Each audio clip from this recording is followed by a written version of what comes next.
হ্যাঁ, খুব হাসি। হ্যাঁ নাফিজা,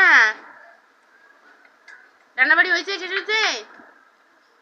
তাবাসুম, রান্না শেষ? বন্ধুরা দেখতেছে তাবাসুম কি রান্না করতেছে। এটা কি রসুন? দাও শাকের ভিতরে একটা রসুন দাও।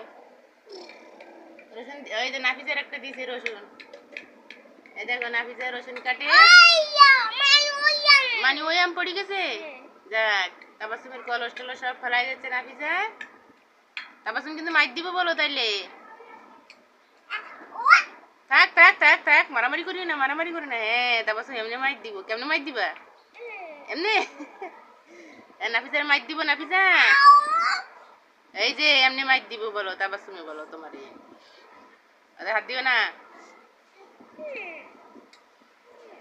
আচ্ছা থাক, নাফিজা একটু খেলুক। ওই দেখো নাফিজা রসুন কি সুন্দর করে কাটতেছে। নাফিজা, বাহ কি সুন্দর হয়েছে রান্না। কই দেখি কি সুন্দর হয়েছে। রসুন দিয়ে শাক দিয়ে কি সুন্দর হয়েছে রান্না, তাই না? বাবা তাবাসুমি রান্না কি সুন্দর। পুতুলে খাইবো, তাই না তাবাসুম? পুতুলে মজা করে খাইবো, জাল খাইবো, জাল। হ্যাঁ জাল।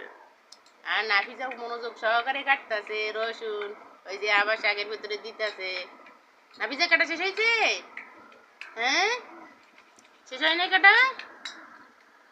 শেষ, কাটা শেষ। নাফিজা রসুন কেটে দেওয়া শেষ, তাবাসুমি রান্না করাও শেষ।